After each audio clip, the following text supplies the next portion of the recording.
Hello everyone and welcome back to a new video on my channel. I hope y'all are doing fine. I hope y'all are doing alright. So I wanted to make a challenge again, and I wanted to try to learn a language in 100 days with the help of only one book. And I already made a similar challenge in April. I tried to learn Danish for 30 days during the whole month of April. And I really was quite happy with the results. And back then I used a lot of different resources. And Danish is also quite similar to my native language because my native language is German.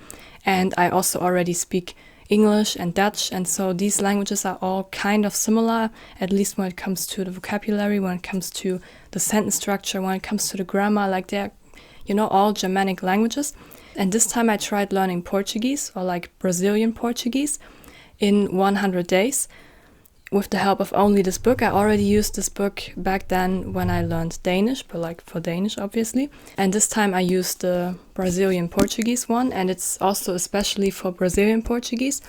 And yeah, this book is by a company called ASSIMIL, and they have language learning books in different languages, like 4 different languages in different languages. They have all of these books also in English, I think, or at least most of these books. Like for all of the languages they offer for you to learn, they have the material available at least in French because it's a French company. But they also have a lot of language learning books for Spanish speakers, Italian speakers, German speakers, and also English speakers. And so, I really love this company. I don't even remember how I exactly discovered it. And this is also no paid advertisement. I know it sounds like paid advertisement. Like, I just recommend this to you. I can really recommend this company to you because they have a lot of great language learning materials, and especially these books. They are called, this is in German now, but they are called, in English, this would be Brazilian Portuguese with ease.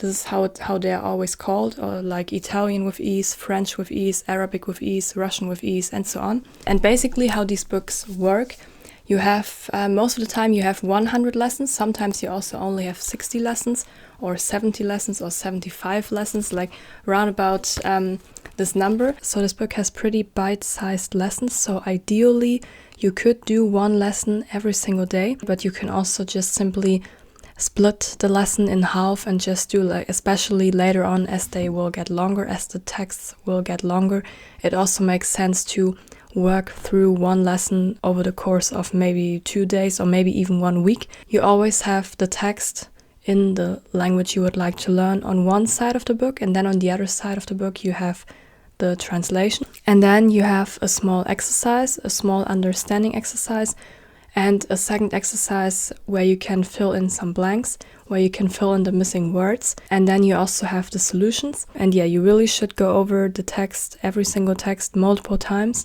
before moving on to the next text. And I also had the audio files which come with this book. And so I really listened a lot. I repeated a lot, and I also read a lot, of course. And the only thing you basically don't really train with these books is writing, but this is the least important for me when I learn a language. And so I really like these books because they really teach you the language in a really natural way, and it doesn't really feel like learning. You don't learn a lot of grammar. Only every 7th lesson is a grammar lesson, or kind of like, it's not really a grammar lesson, but more a repetition lesson. You are just repeating everything that you've learned within the week, so to say. So if you did one lesson each day, every 7th lesson is a repetition lesson, and then you can kind of sum up the week, or just sum up, the last period of time, all of the things that you've learned. And I think this concept is really great, and it really worked really well for me. Of course, I'm not fluent yet. I really should have spent more time with the book, and I also would have needed a bit more than 100 days, and I also should have stayed a bit more consistent. But in general, I feel like I really made some great progress. Like, you can start at the A1 level, like this is the common framework of languages in Europe. I don't know the exact name, but there are basically 6 different levels, So A1 and A2 are the beginner stages, and then B1 and B2 are the intermediate stages, and then C1 and C2 is the advanced stage where you almost speak like a native speaker. And so they tell you you can start at the A1 level basically, or like at the very beginner level. So this book is for very beginners, and then you can reach up to the B2 level. I am maybe on an upper beginner, lower intermediate level now. Alright, so it's been a couple of weeks since I started learning Portuguese, and now I would like to speak a bit. So let's get started. Oi, eu aprendi pouco de português brasileiro, para ser mais precisa, nos últimos 100 dias, e hoje quero falar pouco. Tenho que ser honesta, não estudei exatamente por 100 dias. Comecei esse desafio 2 semanas mais tarde do que planejei e também pulei alguns dias. Meu objetivo era aprender português por 1 hora todos os dias. Eu também não consegui fazer isso, mas estou feliz com o meu progresso. Usei apenas livro para aprender português e foi este aqui. Este livro realmente me ensinou muito. Claro que ainda quero continuar aprendendo, mas já estou feliz com meu progresso. O fato de eu já falar italiano e francês básico me ajudou muito. Eu também entendo espanhol relativamente bem. E isso também me ajudou a aprender português. Aprender japonês por 100 dias definitivamente teria sido muito mais difícil. Sim. So I'm definitely not fluent yet, even though I spoke a little bit fluently, but this is just because I looked up what I wanted to say roundabout, or also teria sido muito mais difícil. I had to look up this as well. But in general, I really feel like I learned a lot in these 100 days, or almost 100 days now. And yeah, I'm really proud of myself. But I still need to work on my pronunciation, and I still have a lot to learn, and yeah. And now I want to talk about the difficulties real quick that I had while learning Portuguese, especially Portuguese. So in general, it was really easy, or quite easy, I have to say. I think it wasn't even harder than Danish, because when I learned Danish, I thought this language was really similar to German, but it really wasn't as similar to German as Dutch. And so, yeah, I still had to learn a decent amount of vocabulary. And this time with Portuguese, I thought this would be harder because I speak Italian, but it's not my native language. But still, this has helped me a lot. My Italian knowledge has helped me, my French knowledge. I also speak a little bit of French, and I also understand Spanish quite well because I speak Italian.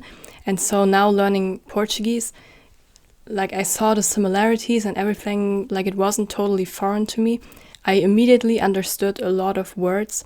I didn't have to learn a lot of vocabulary. And I also didn't have to learn a lot of grammar, but one thing that really stood out to me, I think this is the case only for Brazilian Portuguese, but in Brazilian Portuguese, why do you say você? Why do you not say tu? Why do you say você? I don't understand it. It sounds so strange to me. I don't know. For some reason, it always feels like I am, in Italian, it's called lei, or in Spanish, usted. And I always feel like I am on a really formal level. I haven't spoken to anyone in Brazilian yet. In Brazilian Portuguese. But I feel like this would be really strange to me. If you just meet someone randomly on the street, it's alright, it's just you can also have a formal talk, just speak in a more formal way with someone, but if you know someone, do you also I don't, until today I'm not really sure, but if you are in a relationship with someone, do you say você instead of tu? Do you say this? This sounds so, I don't know, this is a bit strange to me. I really have to get used to this. I don't think this is something bad, but it's just really strange to me as someone who already speaks Italian and a bit of French and Spanish. And so this is a bit strange to me, I have to say. But yeah, so I'm definitely going to continue learning Portuguese now, and also like Brazilian Portuguese because it's just more widely spoken.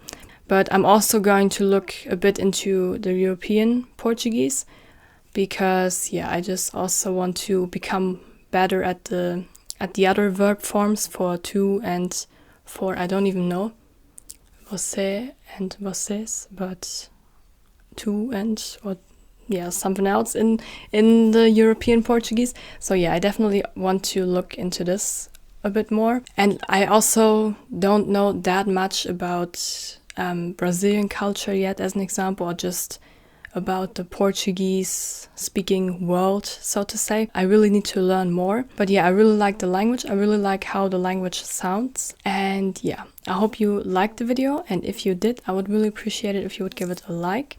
And if you didn't like it, feel free to let me know why in the comments. And also feel free to let me know how you, like, if you speak Portuguese, how did I do? And feel free to correct me, please. Like, really, if you would like to, please correct me so I can learn.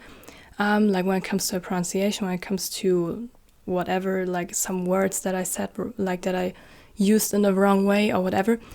And or just some tips how to learn better, all these kind of things. Also, if you are learning Portuguese by yourself, feel free to let me know how is it going, how are you doing so far. Maybe we can have like a discussion in the comments, and you can just exchange some tips, how to better learn Portuguese. And so thanks for watching. Thanks for watching until now if you're still watching, and see you in the next video. All right, bye.